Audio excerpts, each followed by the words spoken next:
कनेर का यदि पीला फूल शिवलिंग के आसपास में या शंकर भगवान के ऊपर कहीं रखा हुआ भी दिख जाए, उस कनेर के पुष्प को अगर आप 5 जगह का स्पर्श कराकर अपने हृदय की बात कहकर वापिस महादेव को समर्पित कर देते हो, तो भी मेरा महादेव तुम्हारे दुख का निवारण कर देगा। अब वो 5 स्थान, गणेश जी का जो स्थान होता है वह जगह, गणेश जी का जो स्थान, षडानंद कार्तिक, तीसरा अशोक सुंदरी वाला स्थान, चौथा जलाधारी जो ऊपर से बूंद बूंद जल नीचे गिरा रही है, शंकर भगवान के जो कैसे वर्णन किया जाए, त्रिशूल के 3 भाग होते हैं। करें दर्शन आप लोगों ने। शंकर पर जल चढ़ाने पर 3 दोष समाप्त हो जाते हैं। पहले नंबर का वास्तु दोष, दूसरे नंबर का पितृ दोष और तीसरे नंबर का काल सर्प दोष। ये 3 दोष शिव पर जल चढ़ाने से समाप्त हो गए। पितृ प्रसन्न होते हैं, पूर्वज आनंदित होते हैं। हमारे घर की बेटी आज शिव की आराधना कर रही है, हमारे घर की बेटियां हमारे शंकर की आराधना कर रहे हैं, शंकर की स्तुति कर रहे हैं।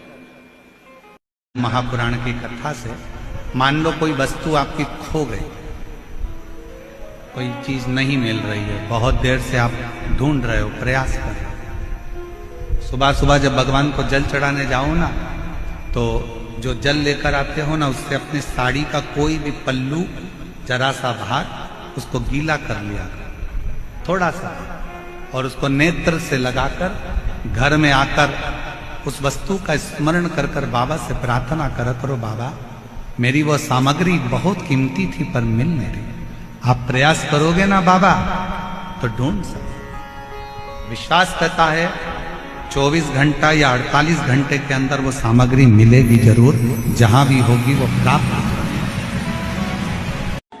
शरीर में रोग हो जाए, बहुत शरीर में रोग ग्रसित हो जाए, पूरा शरीर में कहीं ना कहीं बहुत ज्यादा तकलीफ जब खड़ी हो जाए और डॉक्टर भी हाथ ऊंचा कर दें कि ये शरीर काम नहीं कर रहा है या बड़ी बीमारी बता दी गई है, तो रोज प्रतिदिन महामृत्युंजय भगवान का ध्यान लगाएं, श्री शिवाय नमस्तुभ्यम बोलते जाएं, ध्यान लगाएं। ध्यान में क्या देखना है कि भगवान शंकर की एक ऐसी मुद्रा, कमल के पुष्प पर, आप लोगों ने फोटो देखा होगा, कहीं ना कहीं मूर्ति का दर्शन करा होगा, या आप यूट्यूब पर या गूगल पर सर्च मारोगे तो महामृत्युंजय भगवान की मूर्ति का दर्शन हो जाएगा। कमल के पुष्प के ऊपर शंकर भगवान बैठे हैं, 4 हाथ हैं, 2 हाथ से, हाथ में लोटा है, जल का पात्र है, कलश है, 2 हाथ से अपने ऊपर पानी गिरा रहे हैं और 2 हाथ और हैं जिन हाथों में एक मृग मुद्रा है और एक हाथ में रुद्राक्ष की माला। के हाथ में रुद्राक्ष की माला है। शंकर भगवान अमृत का कलश अपने ऊपर ही उल्टा रहे हैं और उस मुद्रा का दर्शन करते हुए, मुख से महामृत्युंजय का स्मरण करते हुए, श्री शिवाय नमस्तुभ्यम का जब हम 11 बार जाप करते हैं नेत्र बंद कर कर और शिव की इस मुद्रा का स्मरण करते हैं, तो हमारा रोग धीरे धीरे समाप्त होता चले जाता है और हमारा शरीर ठीक होता चलेगा। जल में अगर लाल चंदन मिला हो और आप बेलपत्री के जड़ में सींचन कर रहे हैं तो लक्ष्मी की आवक बढ़ेगी। कहीं पैसा अपना अटक गया, नहीं आ रहा, आएगा। अपना घर का 1 लोटा पानी भरकर मंदिर तक जाकर चढ़ा रहे हो तो समझ लेना कि जिंदगी में कितनी भी उलझन हो, जिंदगी में कितना भी दुख हो, मेरा देव अधिदेव महादेव तुम्हारा हाथ पकड़कर पार जरूर लगाएगा। तुम्हारे जो गमले लगे रहते हैं उसमें से मट्टी ले लो, पर छोटा सा पार्थिव शिवलिंग का निर्माण।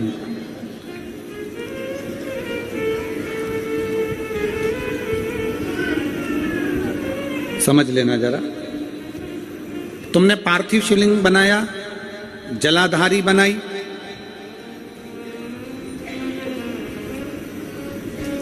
पूजन कर लो जिस दिन तुम्हारा मन करे। कोई तिथि, कोई बार, कोई दिन, कोई समय, कोई घड़ी, कोई पल, कुछ मत देखो। तुमने पार्थिव शिवलिंग का निर्माण किया, 3 आखा चावल, 3 अक्षत। आखा चावल जानते हो, साबुत दाना, आखर चावल, 3 चावल के दाने एक गणेश जी की जगह, एक अशोक सुंदरी की जगह, एक षडानंद कार्तिकेय जी की जगह, 3 चावल दाल, 3 दुर्वा, एक गणेश जी की जगह, एक अशोक सुंदरी की जगह, एक षडानंद कार्तिकेय जी की जगह, 3 बेलपत्र। जहां पर माता पार्वती जी का आपने ये जलाधारी बनाई है, उसी जलाधारी पर यहां से पानी बहता है, इसके ठीक विपरीत में यहां 3 बेलपत्र, तीनों रख दीजिए। और छोटा सा कलश हो या बड़ा सा कलश हो, 3 लोटा जल यहां बैठकर, जहां पर आपने बेलपत्ती रखी है उसी के वहीं पर बैठकर इस शिवलिंग पर 3 लोटा जल धीरे धीरे अपने मन की कामना कर कर, बाबा आज मैं दुखी हूं, बाबा मुझे ये तकलीफ है, बाबा मेरे बच्चे ये काम में गए हैं, बाबा ऐसा है, 3 लोटा जल बाबा को धीरे धीरे अपने भाव कहकर, फिर तुम्हारे पास में जो पूजन का सामान हो वो चढ़ाकर बाबा की आरती कर कर दिया लगा दो। जब दिया ठंडा हो जाए उस शिवलिंग का विसर्जन कर दो। आप पाओगे, आपने अगर 2 या 3 बार कभी भी तुम्हारा मन करा कर लिया, आपको खुद लगेगा कि मेरे घर में संपदा कैसे। कभी भी अतिथि नहीं रहता, अतिथि देवो, अतिथि नहीं है, अतिथि नहीं है, स्वयं शिव है, स्वयं शंकर है, स्वयं ईश्वर है, स्वयं भगवान। पंचमी, अष्टमी, एकादशी, प्रदोष, शिवरात्रि, अमावस्या, पूर्णिमा, इस दिन ये 7 दिवस आपको बताए थे और कहा गया था कि 5-5 दिए लगाना शाम के समय पर। बन सके उन दिए को लंबी बाती का, कौन सी बाती का, जम के बोलो जरा, लंबी बाती का। आपको पहले भी कथा में कहा, लंबी बाती का जो दिया होता है, लंबी बाती का जो दीप होता है, वो दीप हमारे जीवन में वंश की भी वृद्धि करता है। इसलिए हमारे यहाँ पितरों का दिया, देवी जी का दिया, नवरात्रे का दीप, ये सब लंबी बाती के लगते हैं। तो लंबी बाती का जो दीप होता है वो हमारे यहाँ वंश की भी वृद्धि करता है, लक्ष्मी की भी वृद्धि करता है, सुख समृद्धि। बासोड़ा पूजन कैसे करें, चलिए जान लेते हैं। देखिए, सबके घर के थोड़े थोड़े से रिवाज अलग होते हैं। तो किसी के यहाँ पर चौराहे पर ये माता पूजी जाती हैं, कहीं जहां हमने होलिका दहन किया है वहां पूजी जाती हैं, बहुत सारी जगह शीतला माता का मंदिर होता है वहां पूजी जाती है, बहुत सारी जगह इस तरह से ट्रायंगल में थान बने रहते हैं, जैसे देवताओं के पितरों के बने रहते हैं उसी तरह से। तो मेरे यहाँ पर देवताओं के थान की तरह थान बना हुआ है, मंदिर भी है माता का, तो वहां पर पूजा जाता है। सबसे पहले जल से माता को ठंडा कर लेते हैं, मतलब जल अच्छे से जल से उनको नहला देते हैं। उसके बाद हल्दी का तिलक करते हैं, फिर दही वहां पर चढ़ाते हैं, और जो ये आटे की लोई आप लेकर के गए हैं ये वहां पर चढ़ा देनी चाहिए। जो भी आप भोग प्रसाद लेकर के गए हैं वो थोड़ा थोड़ा वहां पर चढ़ा देना चाहिए। आप दाल लेकर के गए हैं, आपके यहाँ चढ़ती है तो दाल भी आप चढ़ा दीजिएगा। और इस तरह से करने के बाद जो ढाल बिडकले की माला है उपले की, वो भी आप साइड में वहीं पर रख दीजिएगा, दक्षिणा वहीं पर रख दीजिएगा। और अगर आपके यहाँ पे बाजरा बोया जाता है तो थोड़ी सी मिट्टी लेकर उसमें बाजरा डाल के उसको मिक्स करना है, थोड़ा सा पानी डाल के उसको बोया जाता है। माता से प्रार्थना की जाती है कि हे माता, मेरे बच्चों को रोग और शोक से मुक्त रखना, मेरे घर पर कृपा करना, ठंडी से ली रहना, इस तरह से प्रार्थना की जाती है। और चौराहे पर कैसे पूजी जाती है ये भी मैं आपको बता देती हूँ कि जहाँ होली का दहन हुआ है वहीं पर ही आप इस तरह से पहले ढाल बिडकले की उपले की माला रखिएगा, सब पर हल्दी। शिव को आप एक ही बेलपत्र पर चंदन की बेलपत्री की जो डंडी आप पीछे से तोड़ देते हो, उसी डूट को चंदन में भिगोकर 108 बार पंचाक्षर मंत्र नमः शिवाय या षडाक्षर मंत्र ओम नमः शिवाय या श्री शिवाय नमस्तुभ्यम बोलकर उस चंदन की एक 108 बिंदी भी आप अगर बेलपत्री पर लगाकर अपनी कामना कर कर बाबा से दिल की बात कहकर आप अशोक सुंदरी वाली जगह पर छुआ कर, कटी वाले भाग को छुआ कर शिव के शिवलिंग पर समर्पित करते हो, दुख कितना भी बड़ा हो मेरा शंकर काट ही देता है, काट ही। आज भी नियम है, नौमी तिथि के दिन अगर भगवान नारायण के चरणों में हल्दी और कुंकू दोनों चीजें चढ़ाई जाए तो नारी कभी विधवा होकर नहीं मरती। आज भी लिखा है, अखंडता को पाने के लिए भगवान नारायण के सीधे चरण में हल्दी और उल्टे चरण में हरौली चढ़ाई जाती, कुंकू। तो इसका का जो पूजन का विधान है, उस विधान में कोई गर्म चीज की महत्वता नहीं है क्या? कोई गर्म चीज की महत्वता? फिर भी दुनिया के लोग अपनी बुद्धि लगाकर माता की जब पूजन करने जाते हैं तो वहां अगरबत्ती भी जलाते हैं और दिया भी जलाते हैं। अब एक तरफ तो तुम माता को ठंडा पानी का भोग लगा रही हो, एक तरफ तो ठंडा भोजन चढ़ा रही हो, एक तरफ तो ठंडा का प्रयास कर रही हो, और ऊपर से माता को तुम दिया लगाकर, अगरबत्ती लगाकर तुम माता को सम्मुख में गर्म तत्व को प्रदान कर रही हो, और फिर आकर कहती हो कि मेरा बच्चा क्यों बीमार पड़ता है, मेरे पति को आगे बार बार ये कष्ट क्यों आता है, घर में लोग चिड़चिड़े क्यों हो जाते हैं, घर में लोग क्लेश क्यों करते हैं, आखिर कारण क्या है? तो कारण तो तुम खुद हो कि जो चीज लिखी है वो ना करते हुए दुनिया जो कर रही है तुम वो करना चाहते हो। तुम भगवान की पूजन उस विधान से नहीं करना चाहते जो विधान शास्त्रों में।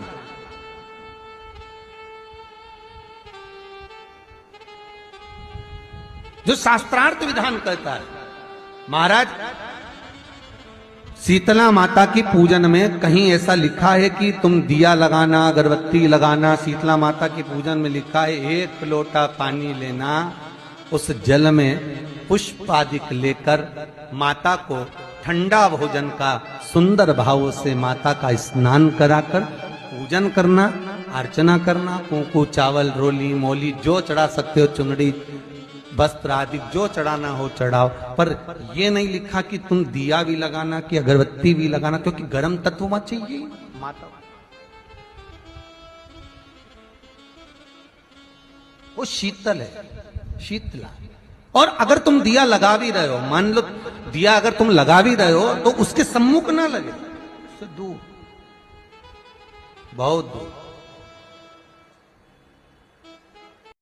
गणेश जी महाराज की चढ़ी हुई केवल एक दुर्वा, और उस दुर्वा को दरवाजे की देहली पर छुलाकर उस दुर्वा को अपनी अलमारी में, अपनी तिजोरी में उसी दिन रख दो जिस दिन लेकर आयो महाराज। कभी जिंदगी में लक्ष्मी की कमी नहीं आ सकती। प्रतिपदा है आज, जिनके घर में ज्यादा रोग हो, बीमारी हो, ज्यादा तकलीफें आ रही हो, कष्ट बढ़ रहा हो, बीमारियां बढ़ रही हो, या भय लग रहा हो, डर लग रहा हो, हृदय चित्त में कहीं ना कहीं आपको भय का भान हो रहा हो, तो 1 लोटा पानी एक कलश में जल भर कर रख लीजिए और रात भर उसको रख लेने दो। नवरात्र चल रहा है, उस कलश को रात भर रखकर सुबह सुबह उस कलश में एक बेलपत्र डालकर उस जल को नीम के पेड़ के नीचे, जहां नवरात्रि में नीम के पेड़ के नीचे सारी विद्याएं, आद्य शक्तियां, सारी देवी उस नीम के पेड़ के नीचे विराजमान रहती हैं। उस कलश में एक बेलपत्र डालकर रात भर रखकर उस जल को पूरे घर में घुमाकर उस नीम के पेड़ के नीचे समर्पित कर दीजिए महाराज। घर में भय लगना बंद हो जाएगा, कोई बड़ी बीमारी आपको घेरेगी नहीं, और उस बीमारी से, उस रोग से आप मुक्त रहेंगे,